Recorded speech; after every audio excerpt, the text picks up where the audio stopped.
The opinions expressed by the host and guest on this program are solely their own and do not represent the views or opinions of Blind United.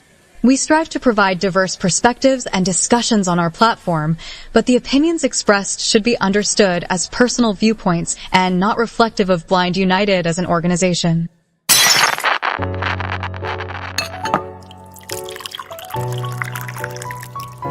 It's time. It's time for coffee time. Coffee time. Coffee time. Coffee time. Coffee time. Coffee time. Coffee time.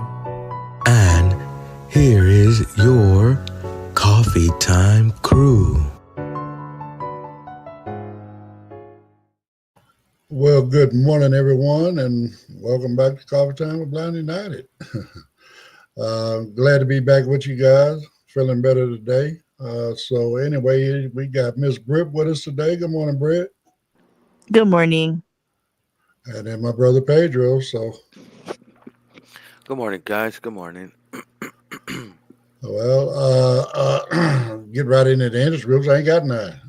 Not today, anyway. Wednesday. That's an empty spot for us. So, towards the end of the month, somebody got an interest group idea for one. Hey, there's an empty spot for you. So, you might want to come in and if you got an idea, try it out. One thing we've learned over the years is, we can't determine what groups are going to be, successful and not. And it depends on what you feel is successful. It's your interest. You start a group about what you're interested in and see where it goes, so anyway, other than that, how's everybody doing this morning? Doing good. Got my cup of coffee right here, pretty strong. Cold weather too, Well, again, I ain't been outside. I got my thermostat set where it's at, and I do what I do. Is it cold up on the hill, Britt? Not too bad. It was only 30 this morning, so that's not only bad. 30. Well, yesterday it was like 24, so that's not too bad. Okay. She's like only 30, like that's nothing. Yeah, no. Well, they actually get snow up in the high desert, Pedro. Yeah. What? Damn, Yeah. we're gonna go find an empty tire, take the rim out, and let's go. No, you gotta go higher up on the mountain for all that, though. Yeah. No, we get snow, but not like that. But no, it gets pretty chilly. But you get enough to slip and fall and break your tailbone. Yeah, no, definitely. I heard the winds are supposed to be bad again. Are they bad where you are, Pedro? No, I popped that outside the night before it was picking up, but it died down. Oh, that's good that it died down. Being right where I'm at, I'm just thankful to still have power. Like I said, I haven't heard it rattle my windows or nothing in a while, so okay. I'm good. So, I'm gonna jump into where we got with these articles.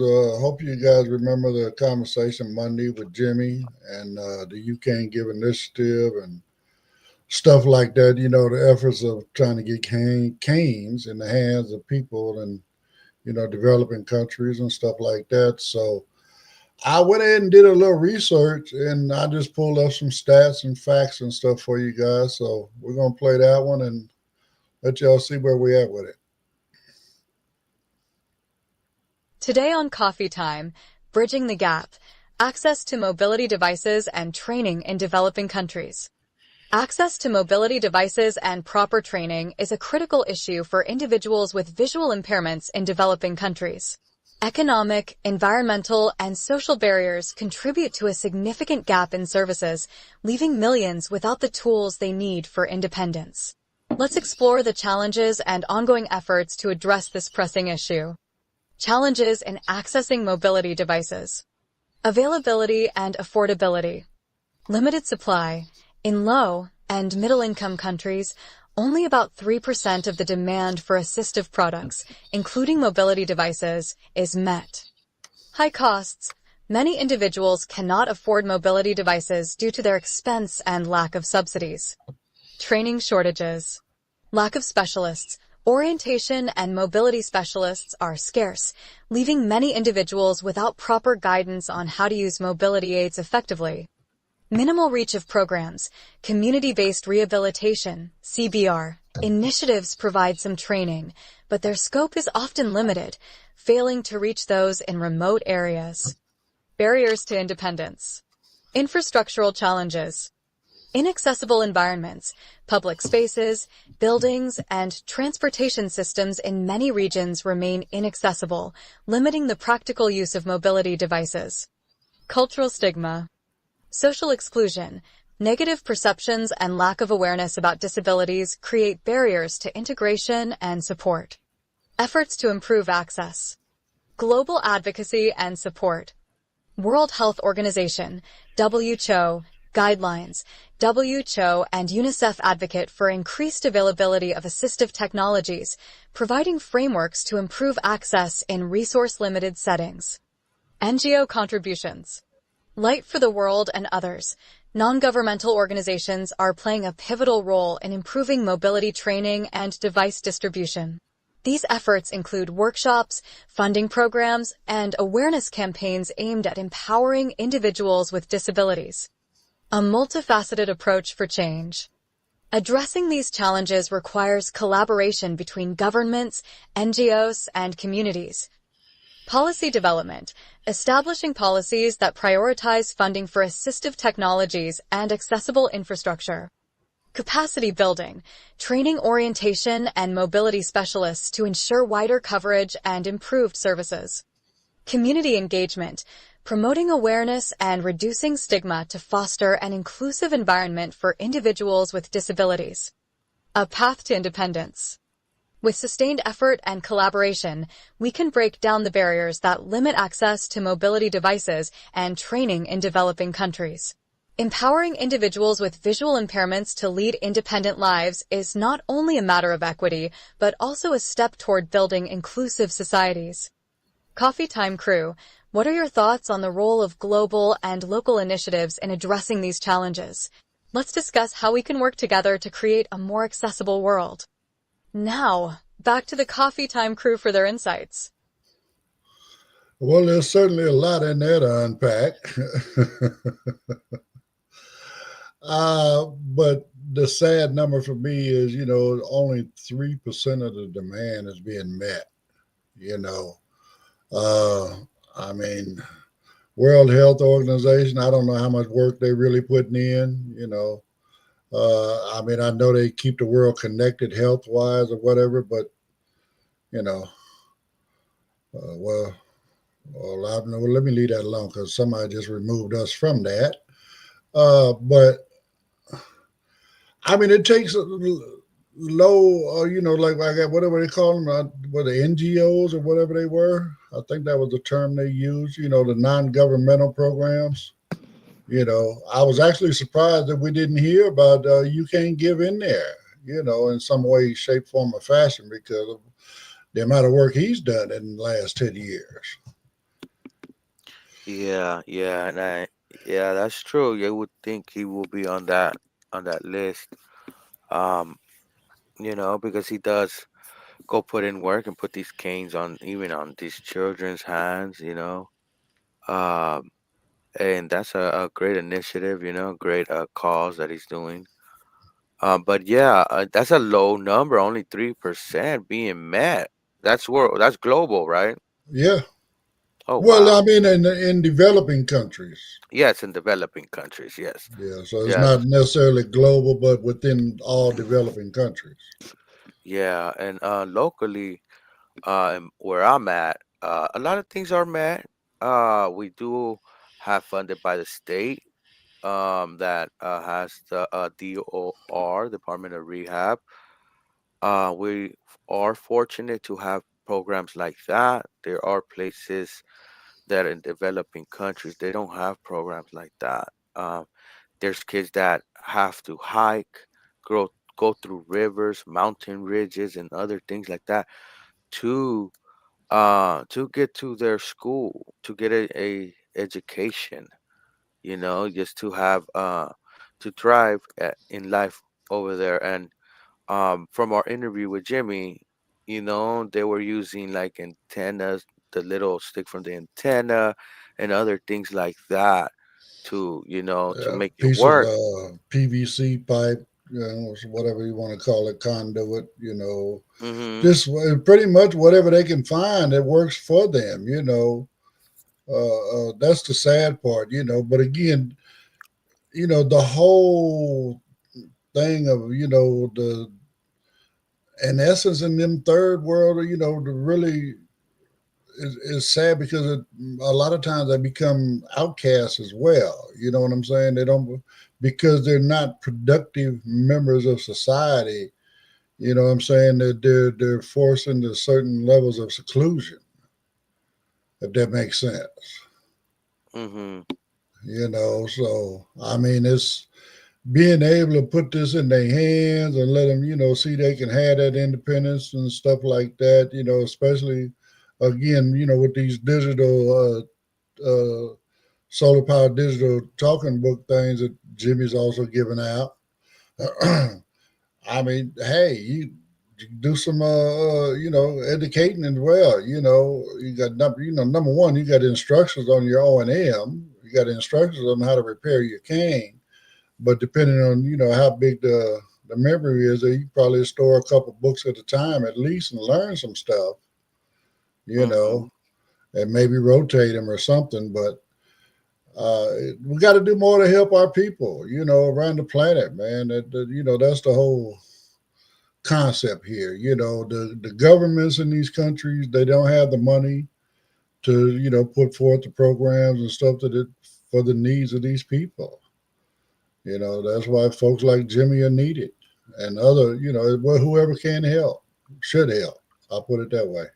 Yeah, You know, yeah. I mean, you would think that some of the manufacturers of some of these products as well. I mean, especially the basic stuff like the canes and stuff like that, right? Mhm. You would think that they would get involved and try to help out with this. Mhm. I mean, they making so much money on us, but come on and help the people that can't afford it. You know what I'm saying? Yeah, true, true. Give them access to independence, to a better life. Give them access Right, to the world. That's how I see it. Uh, right, can't see the world. You're giving them access, a cane, so they don't have to uh be slow when they're walking, using their leg or the CPP pipe that Ed was talking about, and other things like that. So it is sad, yeah, that we have children in the world that don't have a cane. You know, they may be born blind, and uh, I can't imagine it. uh, It's a uh, uh, um, it's a tool that we need, and a a very important tool. I know when I was over here in Braille in LA, they were having the Easter egg hunt, but they had children, so they were doing the beeping eggs. But that's a whole other story for another time. But we saw children. We saw a little 5-year-old with a little tiny cane maneuvering, going around, and I was like, "Oh my god, that's all cute!" The right. cane and all that. Oh But yeah. yeah, I can't physically see them, but I'm just being around them and hearing them with, like you said, their little bitty canes and they working and doing their mobility. You know what I'm saying? I mean, it's a moving moment. So, yeah, we got any comments down there, Britt? Of course we do. George said, "Good morning, my blind united family," and he said that it's 19 degrees where he is. I guess it's too cold for him to come on here with us. Seems like it, huh? He just don't like us no more or something. He doesn't. He probably found some new blind people. And Katie Yeah. said that she believes that all blind people should have the training to become independent. And we agree. We agree. yeah, yeah. George's headphone cables got froze up. At that 19-degree weather. Wow, George. So is it snowing? Drop a comment. Also, like and subscribe, George. Since you I, want to be a viewer, Wow, George didn't even like and subscribe. My feelings are hurt, George. share all that good stuff. all that good stuff, God. But yes, yeah, it's a moving moment. I remember me and Monica, we was right there with one of her friends that they figured out and they put these eggs together that beeps and they put them around and hide them and you know and Right, kids turn it in for some candy and you know right. Well, I mean, to me, to just like that was, hopefully you guys have gone over those that caught the show on Monday, whatever. Go check out Jimmy's YouTube. You Can Give. He's got some great videos on there. Kids first time having a cane. And getting that feel of it, and that like you talking about, Pedro, that echolocation. mm-hmm. I mean, it's just some really amazing videos, man. It's really heart moving. So yeah great yeah stuff going on over there. So yeah and then also if you're into if you in the market to get some new cane accessories or a new cane or just need a custom canes, Jamie also has that, and those proceeds go to You Can Give also. And you get a little something coming in the mail. Everybody likes to open new packages, you know? I'm waiting on my all-terrain eyeball cane. So Dang. Okay. Yeah, I might be. I might be getting into a cane too. I know you told me which one the one that I was looking at that you told me. you wanted titanium. He's got a titanium telescopic. There you go. That's what I need. Y'all heard that, guys? Titanium telescopic cane. So I'm gonna check that out. I'm gonna check that out. And I think he said that he can also personalize those. Oh, Because the okay. telescopics a lot of times are hard to do Yeah. simply, because it Mm, depends on thickness, in the engineering of it. So, but yeah. maybe Jimmy didn't figure out a way, Yeah, man. Yeah. you Because know. sometimes I just want to hit a button and you know what I mean? Let's go. Well, I don't know if it's, again, I know we were talking and then, not to get into it too deep, but the engineering of having those little buttons is not Mhm. there. It's just now it's all friction expansion. Okay. So as you stretch it out, you tighten up each section as you stretch it out, and that kind of semi locks it in place. Does that, Ah, I mean, how well does that work? Because I know the NFB telescoping canes, you hit a curve too hard, that shit's going to ooh, yeah, go right yeah. back in on itself. You're not lying. You're not. I have one of those, but no, I know what thing you're talking about because I have an extender for my camera and stuff like that, and you pull it out and then you tilt every section, you turn it to the right and it locks in place like it gets stiff, real Right. yeah, and that it lets me carry up to 15 pounds up in that little thing, Okay, well, but something but similar, I yeah, he's guess. got a lot of good stuff over there.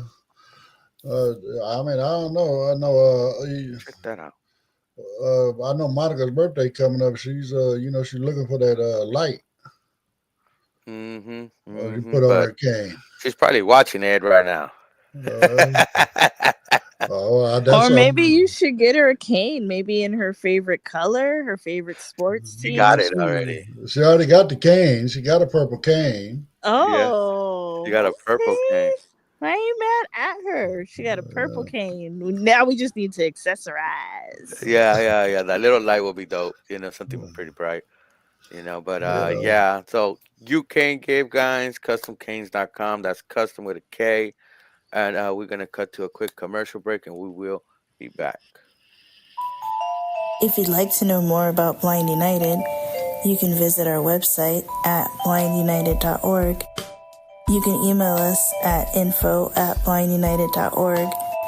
You can call us at 909-846-8825. You can follow us on Instagram at Blind United Interest Groups. You can follow us on X at Blind United 22. You can watch our YouTube channel, Blind United. You could join our Facebook group, Blind United Interest Groups, or you can follow our Facebook page, Blind United. Hustling jingles, $10 a shot. Birthday beats and holiday knocks. Gotcha covered for the ones you love. Personalized joy like a custom glove.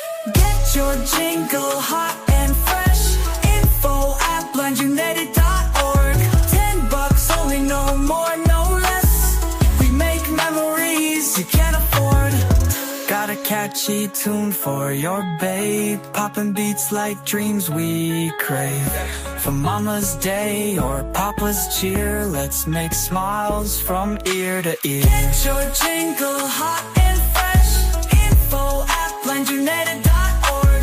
$10 only, no more, no less. We make memories you can't afford.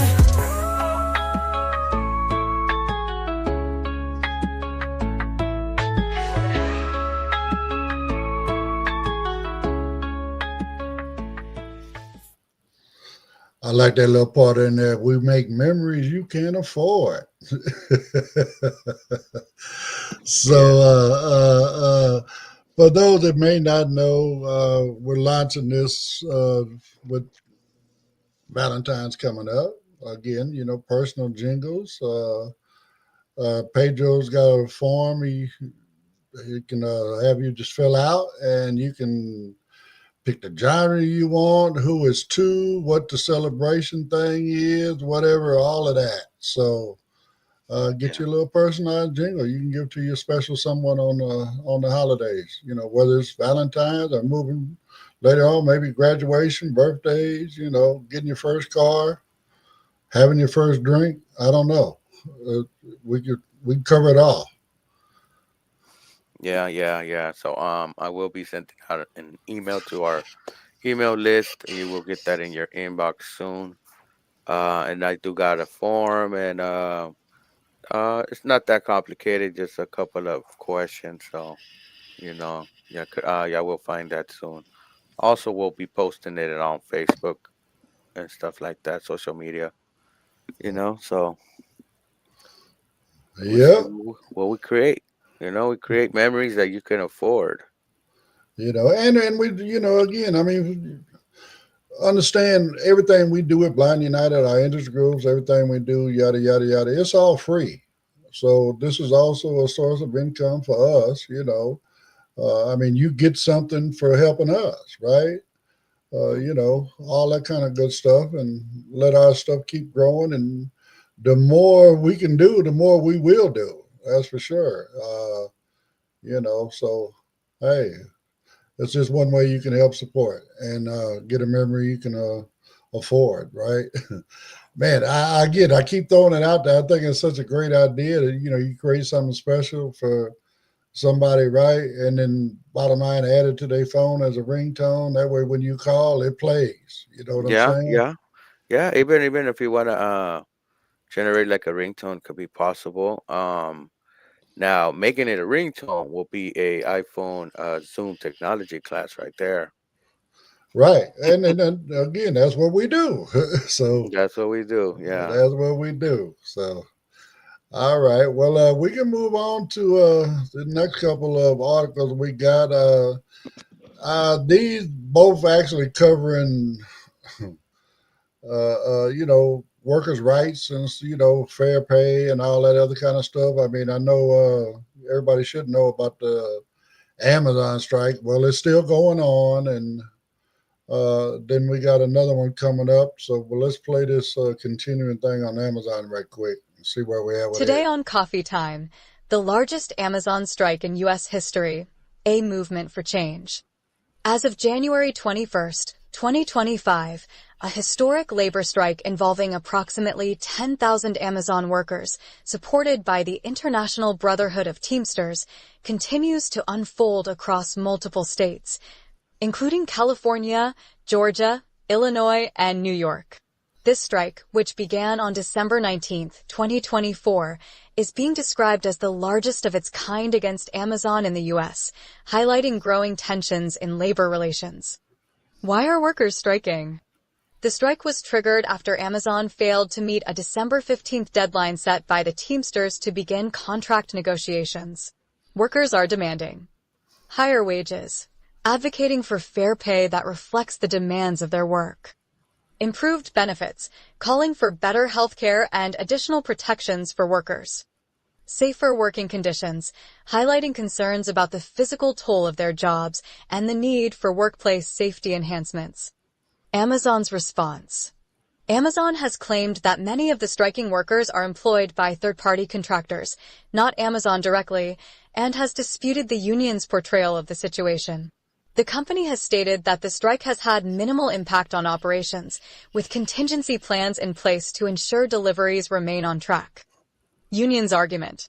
The Teamsters argue that Amazon exercises significant control over the working conditions of these employees, pointing to Amazon uniforms and branded delivery vehicles, routes and logistics managed through Amazon's systems. They assert that this level of oversight establishes these workers as joint employees of Amazon, warranting direct engagement in contract negotiations. Impact and broader implications. Despite Amazon's claims of minimal disruption, this strike marks a pivotal moment in labor organizing within the e-commerce sector. It reflects a broader trend of workers across industries seeking greater equity and improved workplace conditions. The outcome of this strike could set a precedent for labor relations in the tech and logistics industries. What's next? As of now, there are no public updates on the resumption of negotiations.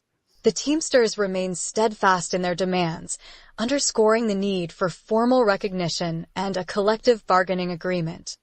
This strike isn't just about Amazon. It's part of a larger conversation about the rights of workers in a rapidly evolving economy. Coffee Time crew, what are your thoughts?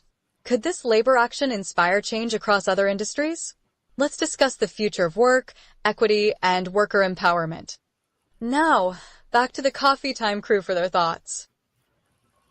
So,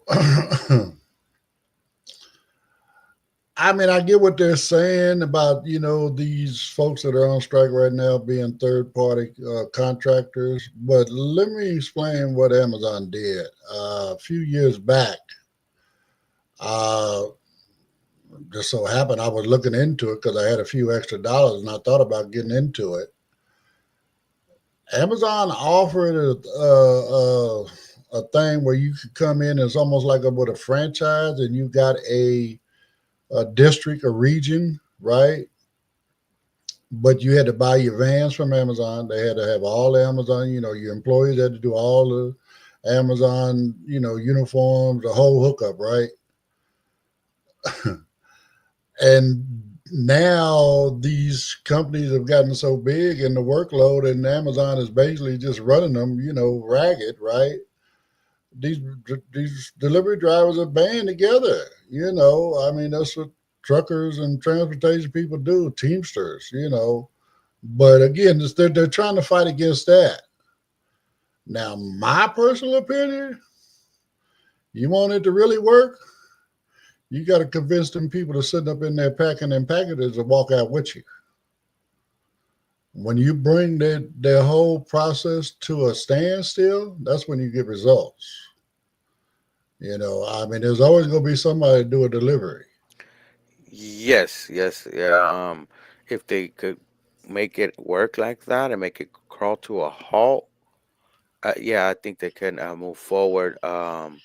Amazon doesn't play nice when it comes to workers unionizing. They've been caught in different union busting tactics For years.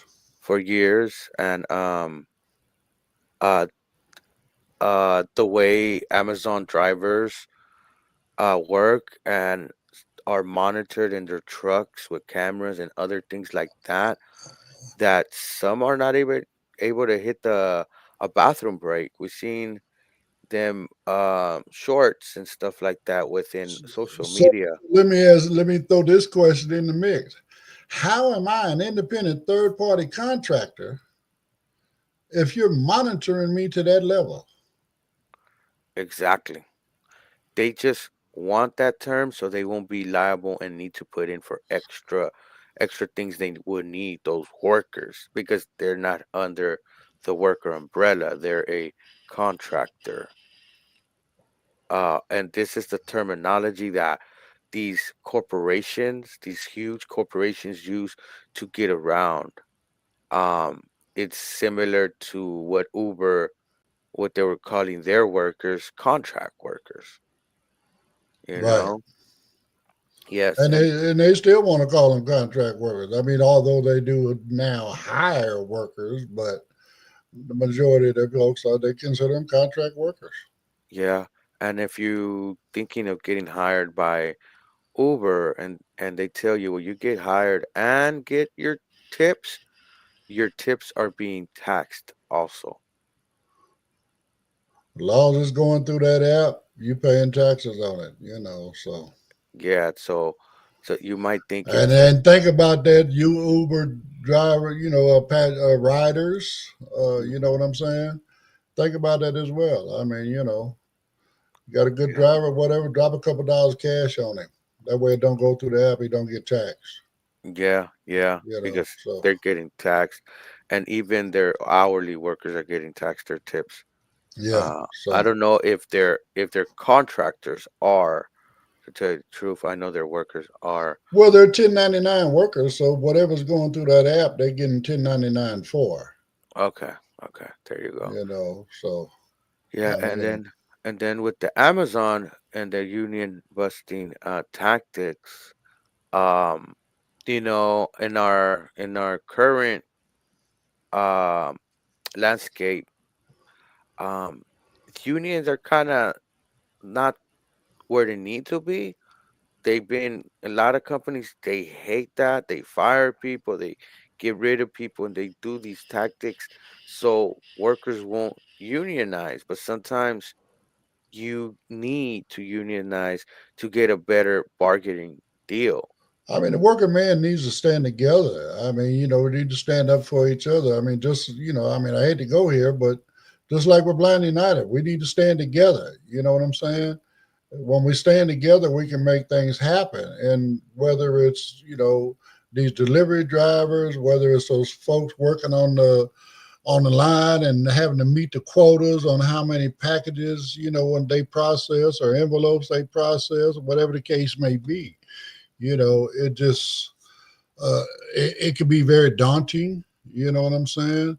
And you know, imagine just standing in one spot and all day long. You know what, 10, 12 hours a day. Some of them folks work what 4 10s.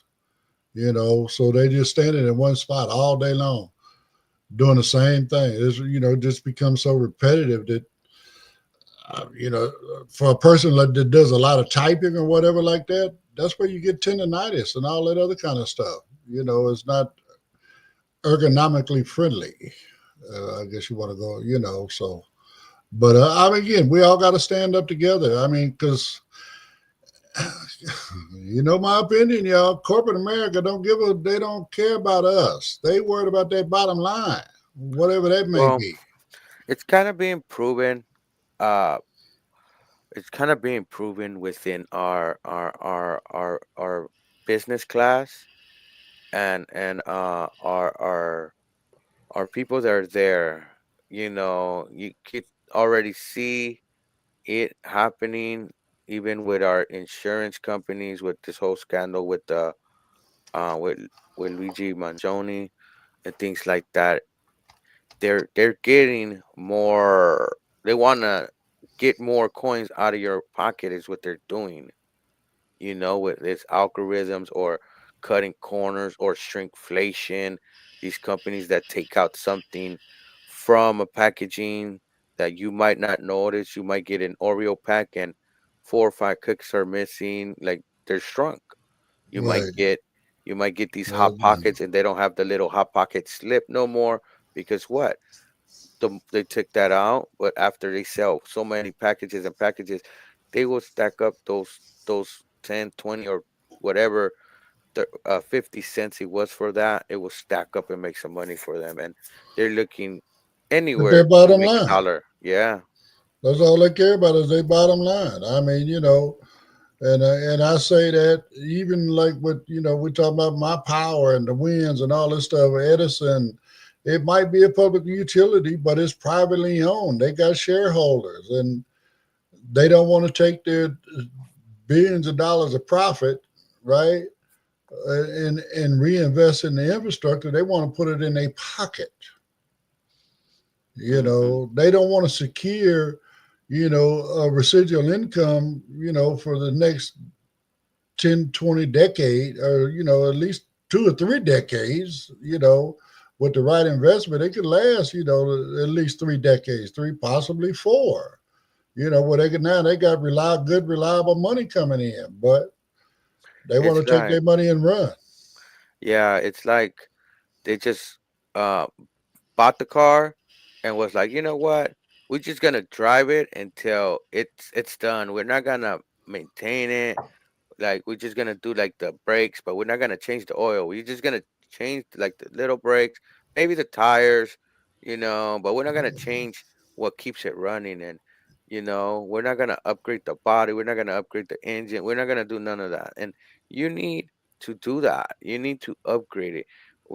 Like I was saying in the on another Routine man. episode. Yeah, routine maintenance, they do that, but I think we need to already our infrastructure, different sectors within our business. We need to make these sectors to the 21st century, like the school sector, right? The public school sector. We need to innovate even even in the courses and the classes that we provide to our uh K through 12 students. We need to go to the 21st century with that, even with the how these schools are, putting new technologies in there that will benefit the kids and the teacher. Within our public utilities, I think we need to innovate there, make that infrastructure to the 21st century, because we heard those warnings about foreign governments able to maybe shut down our power grid, I in mean, some all of that. regions. And it falling apart and being able to be hacked is all a nightmare. That's another thing. Our security infrastructure is kind of compromised. PIH and their attack, they're barely getting over it. They're barely getting over it. It's been over what since the beginning of the year or something. It's been at least a month, I believe, or more. You know what I'm saying? No, I think it's around 2 3 months. But a lot of I can't people. remember. I wish Monica drop a line in the comments, baby. Yeah, yeah, she knows. Drop a comment, Monica. Let us know. But so we as a country, we need already, so we need to do something together. When they built these highways in the 1940s and 50s, it was a government project because it was across state lines. This will need to be a big project, no matter if you're a red state or blue state. It needs to happen for But let's go everyone. here, Pedro. I Mm, mean, again, I looked at it a little while back, and although we call ours Southern California Edison, the Edison in the Southern California Edison is a nationwide corporation under one of them umbrellas. yes, correct. You know what I'm saying? So it ain't like, come on. This is the interstate infrastructure thing. hmm You know what I'm saying? As I mean, how much does it take to go down that same stretch of highway down 40 or whatever it may be, the So, I-10 or I-20 or whatever it is, right? mhm. And then just start dropping them power lines in the ground. Yeah, yeah. But you think it's because they break it down into regions? Because it's one company and Well, they I mean, break it down into regions, like the Southern California Edison is one region, well, no, Northern, it's more of a state thing. a state Each, then. yeah, it's they got the contract for California. Mm. Look at whoever them folks got down there in Texas, and you remember it wasn't but a couple of years ago that they stuff went really, really bad. Yeah, I think, yeah, they might have Is Edison is too. I don't think it was Edison. They got a whole different power grid system, Oh, okay. down there. But again, it's a state thing. I mean, how about this one? Because we're all one country, right? The infrastructure within the country should not be solely a state responsibility. Mm, okay, okay. And then that You note, know, we can cut to a quick break and be back with the next article and get into it too. You need assistance with iOS? Or are you curious what iOS is? Perhaps you're seeking tips and tricks on how to use JAWS on your Windows machine? Or maybe you would like to participate in our popular support group led by Dominic? Or maybe join us for movie nights on Friday where we watch and discuss the movie of the night? For more information, please email us at info@blindunited.org. Once again, that's info@blindunited.org. You can also follow us on Facebook for real-time updates and community interactions. We look forward to connecting with you. Do you need to talk? Are you struggling with your mental health? Are you struggling with substance abuse issues? Call the Orange County NAMI Warm Line. That number is 877-910-9276. That number again is 877-910-9276. great resources all the way around with our interest groups and stuff. Tie them together. I mean, if you need assistance right now, of course, call that warm line. But hey, you can also come join us on was it first and third Mondays with Dominic, our support group there, and then we got what is it second and fourth Tuesday coming up, Britt, with the ladies support group. So either way, if you need somebody to talk to, as a community, we stand together when we stand strong when we stand together. So Absolutely. And if you need, it's a warm line, but if you need the suicide prevention line, it's 988. That number again is 988, or you can text them at 741-741. So if you need it, the resource is there. We have some comments. Monica said, "Good morning and happy hump day." So, Man, hump day. and Katie said that Amazon should employ more blind people at their call centers and their fulfillment centers. And I agree.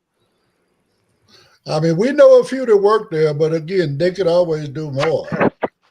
You know, that's Yeah, for sure. yeah. There are on a schedule, and sometimes they do more than 10 hours. Around 10 hours, I know someone does 10 hours a day. I know I'm not trying to be funny and I mean, but I'm gonna go here. I would rather when I call Amazon accessibility or whatever, right?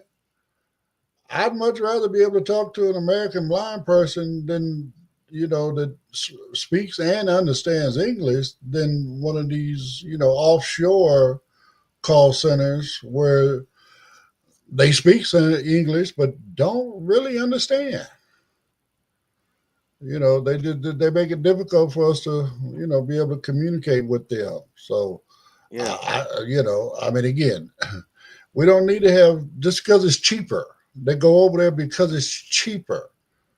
They can, it's cheaper than you hiring, the people right here. We're paying them an hourly wage.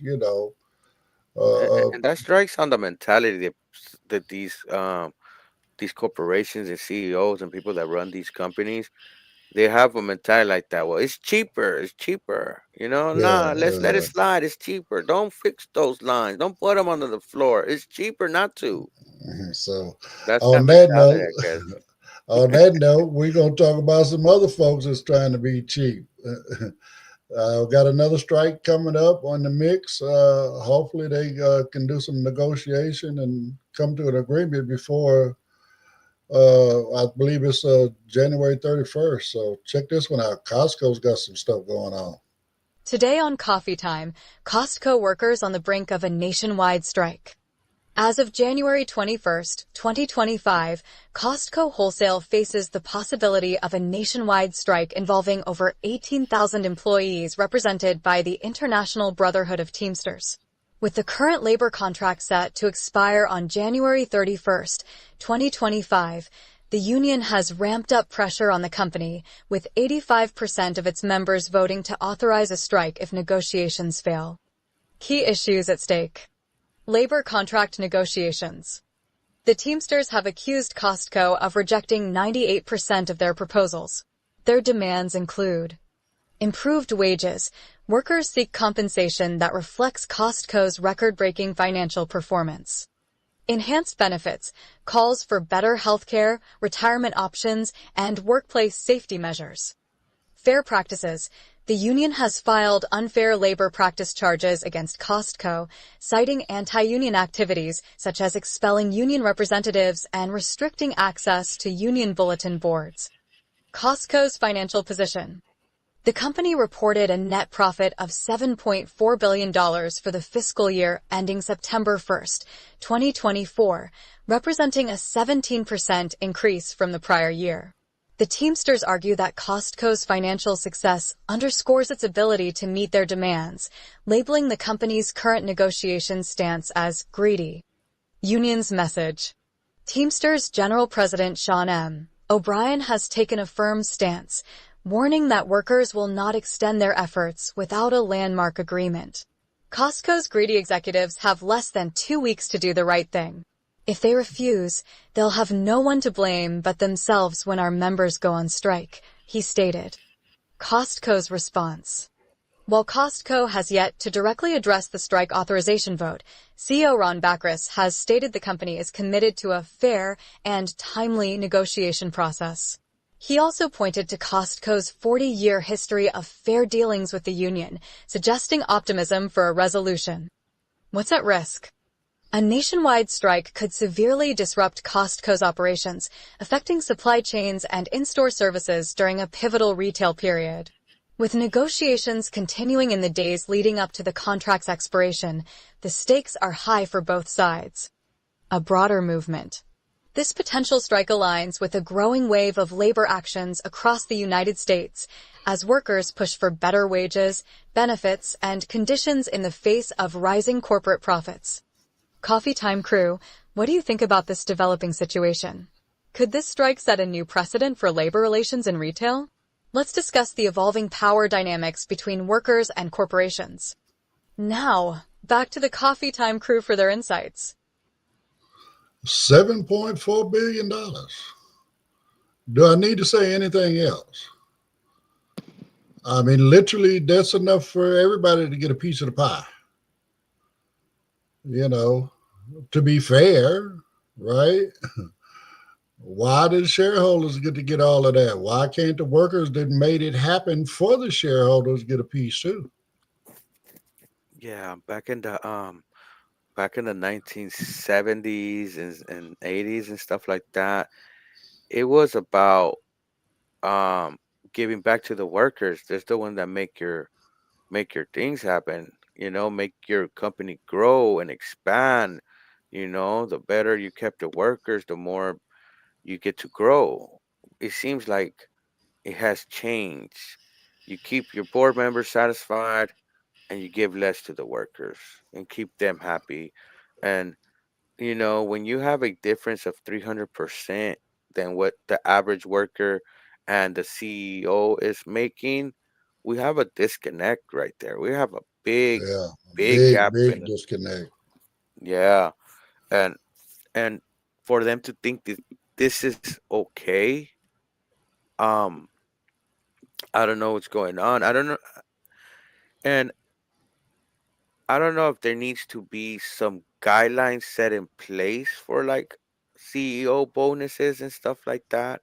I don't know if that's within their company or may need to be a new government oversight on that because um the way it's looking it's like a big disconnect and you It'd be know nice if there was some regulation where, with every CEO, increase, bonus increase, that workers also must get a real increase. mhm Now, that'd be fair. You know what I'm saying? Because again, it ain't just you sitting there coming up with how the ways to cheat the workers is creating these profits. It's, these workers are getting in there every day, breaking their backs, loading, unloading trucks and moving stuff around inside your big warehouse size store. You know what I'm saying? Driving heavy equipment up and down your aisles and trying to make sure they don't run over your patrons. You know what I'm saying? Helping your patrons find the products they're looking for. mhm All that kind of stuff. So I mean, you got to compensate the people that's making the money for you. I mean, and that's what unions do. That's why people don't like unions. I mean, is it people or corporations corporations, they hate unions because unions, they have the power to get the workers to stand together and they can bring them to a stop. They can shut them down. mhm It's just that simple.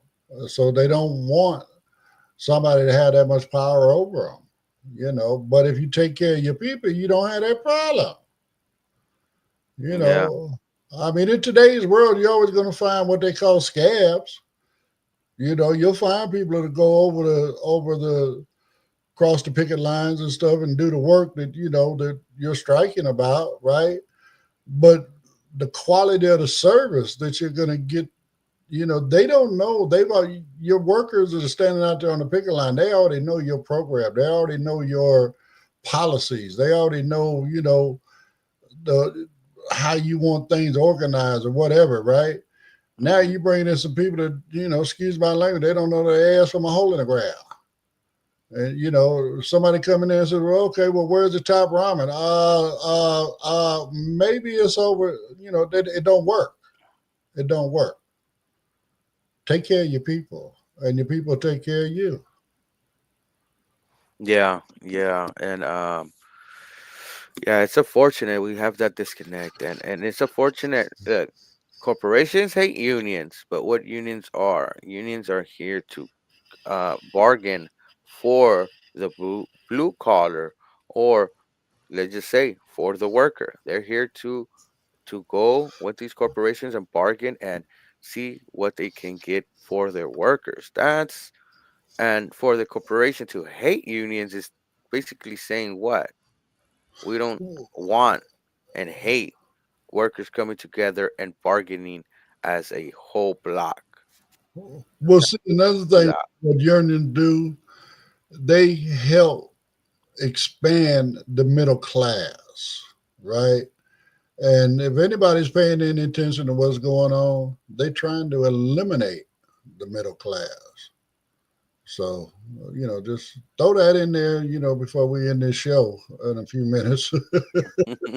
You know what I'm saying? Something for you can think about. You know what I'm saying? They trying to do away with the middle class, corporate, the elite.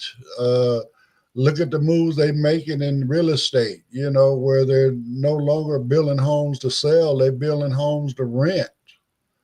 They got all these big time hedge funds and stuff tearing, just call centers calling and calling and calling people that own their homes, trying to buy their homes for cash. Why? Because they want to turn it into a residual income. And they also recognize that real estate, property ownership is one of the major stepping stones to independent wealth. You Yeah, know, yeah. Um, So they trying to do us, y'all. this sounds like the beginning of a sci-fi movie, guys. Yeah, wow. Think about this. Think about this. Let's lay out a scenario. Let's say they were successful in buying all the homes, and now we're a society of renters. All right, that's one part of the aspect. Think of the other part of the aspect of marketing and getting you to buy every year an iPhone, better headphones, newer cars. Instead of buying a car, you don't buy a car now. You only allowed to lease a car. Permanent payments, permanent payments in rental, permanent subscriptions for all different type of different viewing and TV shows and these platforms, right? Think about that. Everything is made on how to extract the last dollar from your hand. That's it. Imagine a society like that, not owning nothing. Okay, this is something that some conspiracies uh personalities warn about. There are deep right in and they talk about something like that. They say that the left just wants you to own and not own nothing and just everything is rented. Well, I don't think it's that. It's more of the billionaire class because this is the way it's looking. They're buying their homes. They're everything you need to subscribe to. Later on, cars might be a subscription to rent them or to own them, depending on how things go and the technology that shows. But it seems like it's going that way. That how can we extract the last dollar from these people?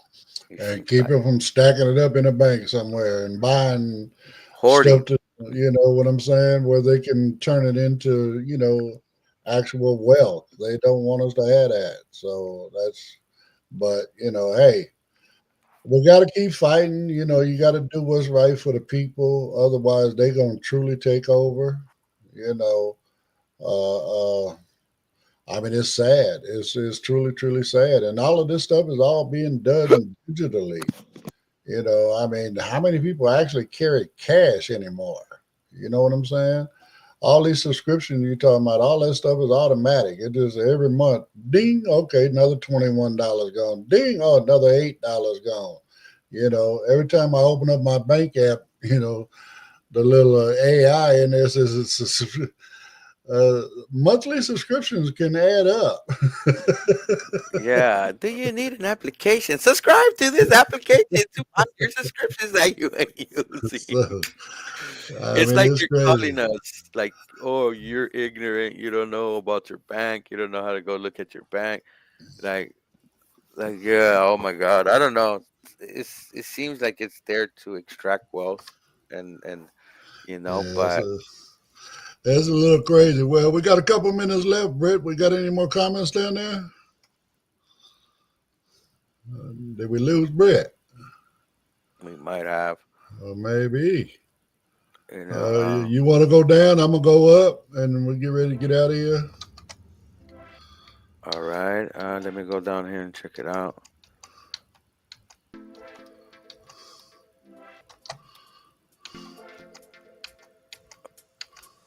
Yeah. So Katie Taylor said, if the corporations keep trampling the people will start storming the houses of government. Hmm. Yeah, yeah. Well, I hear what you're saying, but I mean, government they paying off. Well, I should say that the corporations are paying off politicians. That's one of the biggest problems, and that's across all parties. I'm not pointing at any particular party on that. So Yeah, what else? she also said corporations send jobs overseas to avoid paying American workers fair wages, and Exactly. that's true. That is true. It's not very American like. If you are from America, your company started here, became a billion-dollar company, and now you're like, I'm gonna go over there. It's like, think Right, about it. It's not giving back to the country that made you to right, where, you right. know? Exactly. Mm. Yes. And I think that's all the comments we have. All right. Well, on that note, then, man, this been an interesting conversation today. A lot of different stuff going on the planet. Trying to keep things relevant. Conversation about other folks around the planet, our community as well. The blind and visually impaired community. They need help, but I mean, yeah, we need help too, fighting against corporate America. Hmm. So, but anyway, I hope you guys enjoyed the conversation. Please like, subscribe, hit that notification bell, share, drop a comment when you're listening in. It all helps move this thing to where we can share with even more and more people. So we will be back with another show tomorrow, another set of great articles. And we don't even have no interest groups tomorrow. Oh, yes, we do. We got Let's Talk Spanish tomorrow, Thursday, with Mr. Bautista. So come check that out. Well, we'll talk about it again tomorrow, but I'm rambling, so I'm going to get up out of here. Pedro, my brother, I appreciate you. Brittany, everybody that came in into dropped a comment on us and joined in on the discussion. We really appreciate you. So have a great day. We'll see you tomorrow.